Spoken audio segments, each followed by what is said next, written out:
Джек был знатным охотником. За свою жизнь он добыл много дичи. Но браконьером Джек не был, он всегда соблюдал правила охоты, соблюдал сезоны и лишнего не брал. Но в конечном счете от вечно пропадающего в лесу мужа жена все-таки ушла. Джек ее не винил, оставил ей и сыну квартиру, все сбережения, а сам уехал в деревню. Когда сын подрос, Джек стал брать его с собой в лес. Благо, бывшая жена была не против, чтобы они общались. Марк все лето проводил у отца в охотничьем домике. Мечтал сходить на охоту зимой, но не получалось. Мать не хотела, чтобы Марк отрывался от коллектива и в зимние каникулы к отцу не отпускала. Джек не настаивал. Мужчину радовало, что сын тянулся к нему. Как-то раз Джек пошел по делам в соседнюю деревню. Она находилась через реку. По дороге через мост идти было далеко, а если пройти напрямую через реку, то можно довольно хорошо сократить время в пути. Местные всегда зимой напрямую по льду ходили, а летом переплывали на лодке. Вот и Джек решил сократить путь, как все делают. Лед вроде крепкий, тонкая дорожка через реку указывала на то, что люди уже не раз ходили этим путем. Джек пошел, стараясь наступать там, где уже были следы. Лед, видимо, окончательно замерз. Недавно. От тяжелых шагов мужчины он немного пружинил. Джек старался смотреть под ноги, но краем глаза заметил, что неподалеку образовалась прорубь, а в ней что-то лежит и не шевелится. Не обращая внимания на осторожность, Джек побежал прямо к проруби. Каково же было его удивление, когда, подбегая, он увидел волка. Животное наполовину было в воде, лишь передними лапами держалось за край, а глаза были закрыты. Было видно, что волк выбился из сил и смирился со своей участью.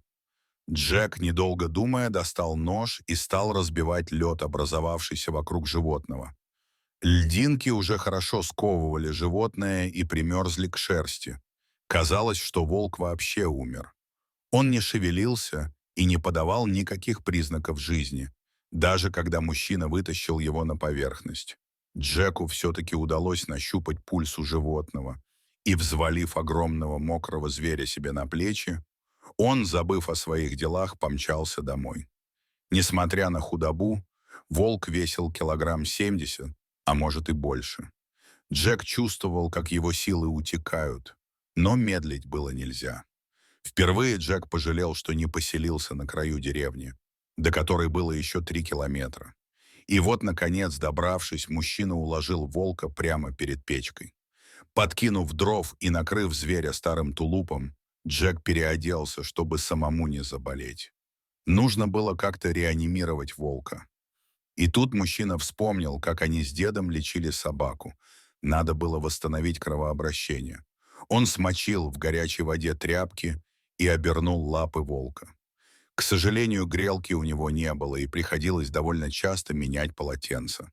Наконец, лапы волка стали теплыми. Джек не был любителем горячительных напитков, но водка была на всякий случай в лекарственных целях.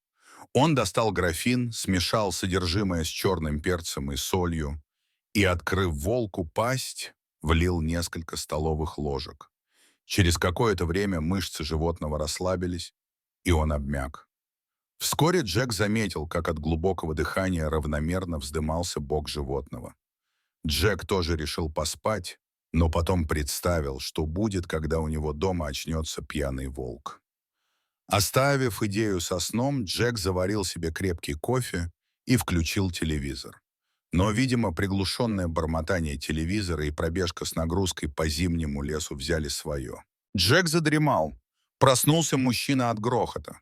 Волк согрелся, очнулся, попытался встать и уронил стоящий рядом стул. Животное таращилось на своего спасителя, лежа на полу. Волк показал зубы, но не зарычал. Джек понял, что зверь не может встать. Отказали задние лапы. И, видимо, слишком долго он пролежал в воде. Джек довольно скоро вошел в доверие к животному. И волк принимал еду и воду, которую приносил мужчина. У Джека было 3 охотничьих лайки, которых он содержал в вольерах. Почувствовав запах дикого зверя, они сходили с ума и непрерывно лаяли. Поэтому переселять волка в сарай было нельзя. На каникулы приехал сын. На удивление, волк сразу подпустил парня к себе, позволил гладить себя по морде и ушам. Марк стал делать волку массаж и заставлял поворачиваться. Он видел такое в какой-то передаче. 10 дней он играл с волком, словно с собакой. Когда сын уехал, Джек продолжал делать то, что показывал ему мальчик. И на удивление вскоре волк начал вставать и ходить на шатающихся лапах. Летом Марк вернулся, привез много каких-то витаминов и уколов, которые они делали волку. За лето. Волк отъелся и уже бегал по двору. Собак Джек пристроил на время к товарищу в деревне. В августе волк ушел в лес, просто перепрыгнул через забор и исчез. Марк долго переживал, но отец его успокоил, сказав, что волк — дикий хищник и его дом — лес. На осенних каникулах Марк сообщил, что мама нашла себе нового ухажера и согласилась отпустить его к отцу на зимние каникулы, потому что они планируют куда-то лететь отдыхать. Сразу после Нового года Марк приехал. Они чудесно проводили время, много ходили по лесу. Однажды Джек послал сына в ту самую деревню через реку, в которую он тогда и не дошел, когда вытащил волка. Марку на тот момент было уже 14, и он вполне мог ходить по поручению отца. Вот только идти напрямик отец ему запретил. В тот год было много оттепелей, и Джек не был уверен в крепости льда.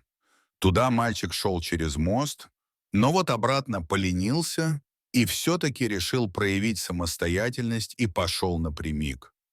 Лед треснул, и Марк провалился. От ледяной воды у него перехватило дыхание. Одежда сразу намокла и стала тянуть ко дну. С каждой попыткой опереться на край льдины и вылезти, Марк просто откалывал новый кусок и снова оказывался в воде. В этот момент появился волк. Подползая на животе, он приблизился к мальчику. Это был тот самый волк, которого спас его отец. Зверь вытащил мальчика, ухватившись зубами за шиворот. Марк знал, главное, чтобы не замерзнуть, ему надо было бежать. Он бежал до самого дома, а волк сопровождал его до самого порога. Джек только покачал головой, встретив мокрого сына. Заметив волка, мужчина с благодарностью кивнул зверю. Долг был уплачен. Больше они никогда не виделись. Вот такая удивительная и невероятная история. А вам спасибо, что дослушали до конца. Дорогие зрители, если вам понравилось это видео, то ставьте лайк и подписывайтесь на наш канал. До свидания.